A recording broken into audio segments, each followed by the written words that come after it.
Et salut YouTube, comment ça va? Écoutez, aujourd'hui on se retrouve pour un petit résumé du chapitre 984 qui est sorti aujourd'hui, qui s'intitule Ma Bible. Alors, ma Bible, ça veut dire encore beaucoup de choses, hein, n'empêche, dans ce chapitre.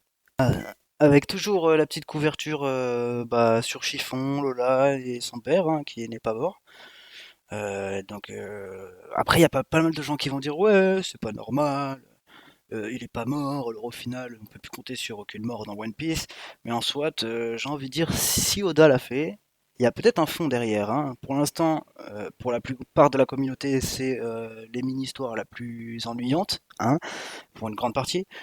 Moi, je pense que si Oda l'a mis, c'est qu'il y a quand même une bonne raison. On ne voit pas encore la finalité tout de suite. Elle est peut-être, certes, un petit peu longue. Il y a pas mal de passages qu'on aurait pu zapper, hein, tout simplement, hein. L'équipage de Gambeg qui court après pendant plusieurs chapitres, ça on aurait pu raccourcir, voilà. Mais à mon avis, il y a quand même un fond. Il y a une bonne raison avec ça, un peu comme les mini-histoires d'Ener, de Baggy, il y a tout le temps, hein, il y a tout le temps une bonne raison. Donc il doit y avoir aussi une bonne raison pour celle-ci. Donc pour l'instant, moi je vais pas dire que c'est la plus nulle, parce que si ça se trouve, justement, ça va être la plus importante. Donc on va attendre. On va attendre avant de se donner un avis concret. Donc on retrouve Ulti et Page One, hein, qui se sont fait carrément défoncer la tronche par Luffy, hein. Ulti pour le moment elle est KO par terre, il demande d'appeler les médecins. Page One il est bien en train de dire que il sent que il a l'impression que sa mâchoire va se décrocher, donc c'est que Luffy l'a bien amoché quoi. Par contre on voit que Ulti se réveille direct, hein, sûrement l'éveil des Zoan, hein. À mon avis elle doit avoir éveillé son fruit pour se tac régénérer, enfin pour revenir au taquet direct. Qui elle saute sur Pépé, voilà bon bref. Ils vont courir après Luffy, hein, et Yamato. Ah oui, par contre, une petite anecdote, c'est que Ulti se moque de l'attaque de Yamato, hein, elle fait même un jeu de mots avec le nom de l'attaque, hein, Raime Ake, qui est l'attaque de Kaido. A, en fait, ça veut dire 8 en japonais, donc elle dit juste Raime Yonke, pour dire 4, comme si en gros ton attaque elle est deux fois moins forte. Bon, c'est un petit jeu de mots ultimement nul, mais bon, c'est un jeu de mots japonais quoi. Enfin, on n'a pas la langue pour comprendre spécialement cet humour-là, on va dire. Bref, du coup, il court après Yamato et Luffy, hein, avec les gifters. Et, enfin, on sait même pas qui c'est, on sait même pas si c'est des gifters, des waiters, des pleasure ou quoi que ce soit. Mais bref, c'est des randoms qui disent comme quoi ça montre presque que c'est qui sont éveillés leurs fruits du dinosaure. Ils disent ouais, c'est quoi cette endurance des utilisateurs de fruits du monde démon de dinosaures. Donc, il y a peut-être un petit clin d'œil au fait que voilà, tu vois, ces deux-là, ils ont éveillé leurs fruits. Enfin, en tout cas, Ulti, parce que c'est elle qui se fait one shoot et qui s'est relevée direct. Ensuite, on retrouve Luffy et Yamato Luffy qui se tape avec Yamato, hein, parce que il ne veut pas suivre Yamato, et il a tout à fait raison, hein, il connaît pas Yamato comme il le dit. Pourquoi est-ce que je te suivrais? Yamato qui dit oui mais j'ai besoin de te parler et tout. Du coup, Luffy lui dit ouais t'as 5 secondes. Yamato dit quelque chose d'étrange. Ici tout le monde peut nous voir. Je veux aller ailleurs. Euh, Ici tout le monde peut nous voir. C'est pas ici tout le monde peut nous entendre. Si j'ai quelque chose à te dire, c'est pas à te montrer. Vous voyez ce que je veux dire là? Il y a un truc bizarre. Yamato enchaîne ensuite sur quelque chose d'encore plus étrange. Il dit ça me rappelle plutôt le combat que j'ai mené contre lui. Il est en train de se battre avec Luffy et il dit ça me rappelle plutôt le combat que j'ai mené contre lui. Contre qui? Bonne question. Ce chapitre, il est intéressant, vous voyez, donc il y a pas mal de choses qui vont, je pense, nous être révélées. On va voir ça ensemble, hein. Il y a un détail quand même qui est à noter, c'est que Yamato, il contre tous les coups de Luffy comme si c'était des coups basiques, hein. Donc ça montre son niveau de puissance quand même, hein. Il cherche même pas à attaquer, juste il arrête, il part tous les coups de Luffy, hein, normal. Ensuite, il va mettre un coup dans le sol qui va carrément éclater le sol. Et au moment en plus où Page One et Ulti arrivent, et du coup ils sont là, ouais désolé, on a perdu Luffy et Yamato, hein. Donc ils vont sûrement pouvoir discuter un petit peu plus. Ensuite on se retrouve avec Orochi à la fête, hein, leur espèce de fête où ils ont mis en croix Momonosuke, le pauvre qui est complètement défiguré, hein. Euh, et qui dit à tout le monde, voilà, il commence à expliquer un petit peu qui est Momonosuke. Voilà, ce sont eux, c'est les Kuzuki, ils ont disparu du château d'Oden en flammes le jour où ce cher Oden est mort. Ils ont fui dans le futur, donc il leur explique qu'ils ont voyagé dans le temps, hein, ils ont fait un bond de 20 ans. D'ailleurs, la plupart sont étonnés, la plupart des randoms là sont étonnés, ils se disent ouais c'est possible ce genre de truc, des gamins chiants il y en a quand même partout quoi. Les Kuzuki c'est rien qu'une espèce disparue depuis longtemps, donc voilà ils ont un peu du mal à y croire, hein. Et tout ceci se passe sous les yeux de Jinbei et Robin qui sont infiltrés, déguisés, là ils sont en plein milieu de la scène. Et carrément, ils se mêlent au jeu, hein. Il y a Robin carrément qui dit: «Ouais, on est trop loin, descendez-le dans la fosse, je lui arracherai les yeux moi-même». Donc carrément, elle joue le jeu, hein. Là, on retrouve un petit peu notre espionne de Baroque Work, hein. Comme quoi Robin n'est pas. C'est pas une nulle, hein, au final, hein. Tout le monde dit ouais, elle fait partie des faibles, mais au final, il y a la tête, elle a les compétences. Franchement, Robin, elle est là, hein. Et puis c'est surtout une des pièces maîtresses de l'équipage pour la suite de l'histoire, hein. Elle a quand même un rôle important parce qu'à part elle et la tribu des Trois Yeux et les Kozuki, et encore, on n'est pas sûr que chez les Kozuki ça soit perduré, mais il n'y a que eux qui peuvent lire les poneglyphes. Donc, elle a quand même le rôle principal presque pour trouver le One Piece. Donc ils sont infiltrés, ils sont là et carrément, Robin appelle Jinbei boss. Elle dit ouais, dis boss, on fait quoi? Comme quoi, ça prouve que Jinbei, dans l'équipage, c'est pas un Nakama de second plan, c'est un Nakama de premier plan.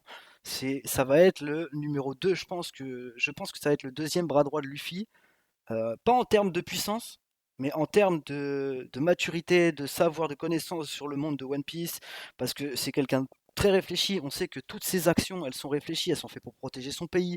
Tout ce qu'il a fait par rapport à Fisher Tiger, quand il a voulu arrêter Arlong, mais qu'il n'a pas pu le faire. Bon, bref, il y a eu des problèmes. Mais en tout cas, il a toujours essayé de faire les choses pour que les rapports entre les peuples se passent correctement. Je parle de son peuple et des êtres humains, parce que lui, tout ce qu'il veut, c'est la paix, tu vois. Donc ça prouve que ce membre-là, ça va être la pièce maîtresse dans les stratégies, dans la réflexion et dans la suite à venir. Parce que là, on va arriver à la fin du manga, ça va vraiment être le thème de l'histoire. La guerre contre le gouvernement, parce qu'on va apprendre, là je pense que prochain arc, à mon avis, soit c'est le One Piece carrément, soit ils vont. Si c'est pas Marco qui a le dernier poneglyphe, euh, ils auront pas les quatre. Donc il va leur manquer un poneglyph, il faudra les chercher. Mais si Marco leur donne le dernier road poneglyph, pardon, eh ben, au final là ils pourront directement aller One Piece. Donc il est possible que le prochain arc ce soit directement trouver le One Piece et ensuite se battre contre tout le gouvernement. Et c'est là que Jinbei va avoir son intérêt.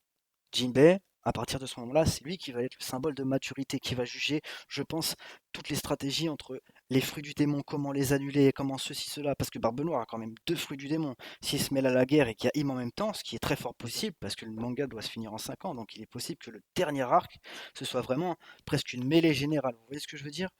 Et si ça se passe comme ça, hein, sauf si Oda rallonge, moi je préférerais qu'il rallonge, mais bon, on n'est pas dans la tête de Oda. Si ça se passe comme ça, au final, Jinbei, mais quoi qu'il s'arrive, Jinbei, ce sera la pièce principale presque de l'équipage. Ce sera la tête de maturité, ce sera le stratège. Parce que tout le monde dit, ouais, c'est Sanji le stratège.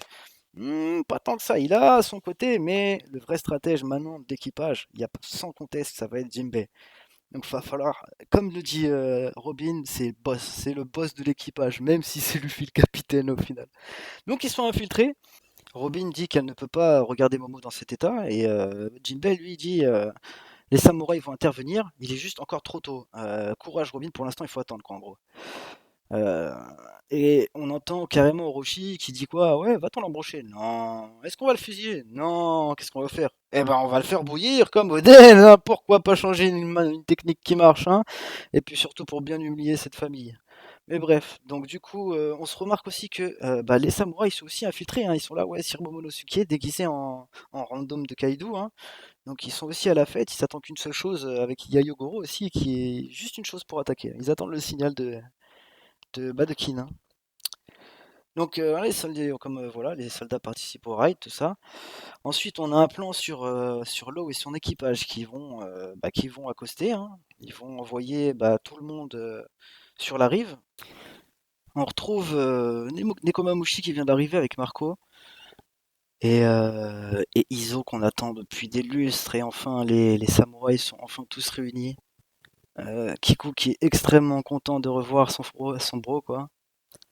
Ensuite plan sur la fête à Onigashima, là où ils vont pendre Momonosuke. Kado qui vient pour faire une annonce, hein. Pour égayer la mise à mort de cet ennuyeux gamin, je vais faire une annonce. Écoutez bien le plan pour le nouvel Onigashima. Le plan pour le nouvel Onigashima, qu'est-ce que ça peut être? Il a un plan pour Onigashima. Donc du coup, On pensait qu'il pouvait vouloir, comment dire, donner le titre de capitaine à Yamato. Apparemment, ça n'a pas l'air d'être ça. Mais qu'est-ce que pourrait être le plan pour un nouvel Onigashima? S'il y a des gens qui ont des idées, n'hésitez pas à me le mettre en commentaire. Je suis curieux parce que moi, vraiment là-dessus, pour l'instant, j'ai aucune idée. Il n'y a rien qui me trotte par la tête. Moi, je voyais vraiment Yamato comme la famille des Oz, hein. Il est grand. Bon, il est pas très très très grand, mais avec le temps, voilà quoi, les générations se mélangent et voilà. Mais je pense que voilà, il est possible que ce soit un descendant de Oz et en plus ses cornes, voilà, ils viennent de sa tête, hein. Comme je disais dans une précédente vidéo, hein, c'est pas celle de son dragon. Et puis quand il est en dragon, il a bien deux paires de cornes. Donc, et puis on voit bien en plus à ce moment-là que ses cornes, c'est les siennes. Bref. Donc il a un plan pour Onigashima. Qu'est-ce que ça peut être? Et n'hésitez pas à me le mettre en commentaire, franchement je suis curieux.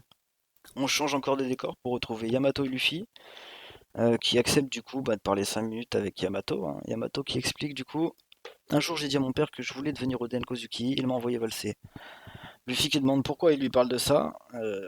Il y a 20 ans, j'ai vu l'exécution de Oden et j'ai assisté à ce moment légendaire. Du coup, bah voilà, théorie qui se confirme un petit peu, hein. On se doutait bien qu'il avait dû le voir et surtout qu'il était fan de Oden. Donc c'est bien pour ça qu'il a les chaînes et qu'il est habillé comme Oden.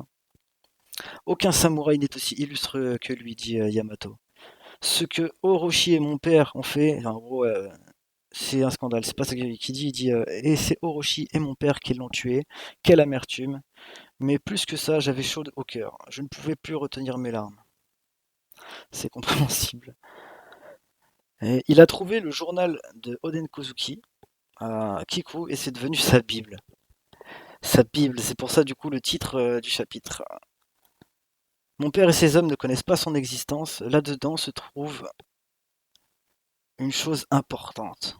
Il a raconté toute sa vie glorieuse et il y a une chose importante. Donc encore une théorie qui se confirme, ce que j'avais dit dans une précédente vidéo. C'est Yamato en fait qui a le secret que Kaido cherche partout. C'est le comble du foutage de gueule. C'est exactement ce que je disais. Ce serait le comble que le secret que Kaido cherche, ce soit son fils Yamato qui le possède. Et c'est exactement ce qui se passe. Franchement, ça fait trop plaisir. Du coup, bah voilà, comme il est fan de Oden, il l'a jamais dit, il a toujours gardé le secret, et ça fait trop plaisir. Par contre, il croit que tous les fours rouges sont morts. Il dit maintenant que les fours rouges sont morts, quelqu'un doit hériter de la volonté de Oden. Et du coup, il veut perpétuer sa volonté. Je pense ouvrir les frontières, hein. Et effectivement, Yamato qui enlève son masque et chose improbable, bon, c'était à prévoir d'un côté avec la légende du Yamato au Japon, hein, qui s'était travesti en femme pour pouvoir s'infiltrer et qui avait ensuite décimé tout le monde, hein. Et là, Yamato est en fait une fille. Yamato est la fille de Kaido et non le fils de Kaido. Alors comme ça, Oda nous a tous troll, il nous l'a tous foutu à l'envers, même si d'un côté c'était presque logique. Et par contre, il y a un truc vraiment, elle arrache ses manches, et il y a un truc qui est choquant, les gens, c'est que on voit clairement sa poitrine maintenant, alors qu'avant on voyait rien là-dessus. Donc franchement, là-dessus Oda, il a vraiment pas voulu nous montrer que c'était une meuf, tu vois, sinon il aurait quand même laissé quelques détails. Et il dit une chose importante, enfin elle dit maintenant, on peut dire elle, parce que c'est pas il. Yamato, elle dit, j'allais encore dire il, je voudrais ouvrir ce pays, laisse-moi me battre à tes côtés. Nouvelle alliée des Mugiwara. Fille de Kaido, et elle est présentée comme fille de Kaido, se surnomme Oden Kozuki. Et elle dit, pour finir, tu me rappelles Ace. Et bordel de merde, elle a dû se taper contre Ace, parce que c'est ce qu'il disait, j'ai l'impression de me battre contre lui, c'est ce qu'elle disait au début du chapitre. Elle disait, faut s'y habituer maintenant, c'est ce que elle disait, Yamato c'est elle. C'est ce qu'elle disait, tu me rappelles quelqu'un, et là elle dit, tu me rappelles Ace. Tu me rappelles Ace. Du coup, incroyable ce chapitre. Alors, autant on apprend plein de choses intéressantes, autant on n'apprend rien, si ce n'est qu'Yamato est une fille. On n'apprend rien sur le secret. On n'apprend rien sur ce que Kaido veut faire de Onigashima. Quelle est cette déclaration? On n'apprend absolument rien là-dessus. Et le pire du comble, c'est qu'il n'y a pas de chapitre la semaine prochaine. Alors du coup, encore 2 semaines à se bouffer les ongles, les gars, pour avoir ne serait-ce qu'une info, le début de la guerre, parce que là, ça y est, les placements sont terminés. Le dernier, pas le dernier, la Ligue des Mugiwara, parce qu'il reste quelqu'un avec la cape rayée, attention. Mais en tout cas, l'avant-dernier des Mugiwara est arrivé, et je pense que ce dernier allié va vraiment arriver quand ce sera la merde. Donc je pense que ce sera quand on aura commencé la guerre. Donc je pense que le prochain chapitre, les gens vont être contents pour la bagarre. Mais putain, on n'apprend rien. On n'apprend rien. Donc, j'espère que si vous avez des idées, les gars, mettez-les en commentaire. Moi, je suis bon à prendre absolument tout. Je réponds à tous les messages. Je suis curieux de vos avis. Pour l'instant, il n'y a rien qui me vient. On va travailler là-dessus. Et je vais relire maintenant. Je vais relire tout le chapitre ou tout le flashback de Oden. Juste pour voir Yamato. Si elle est là. J'allais dire il encore. Il faut s'habituer. Donc du coup bah voilà, c'était la fin de la vidéo les gars. Si ça vous a plu, mettez des pouces bleus et puis abonnez-vous et puis partagez et puis voilà. Voilà, à plus.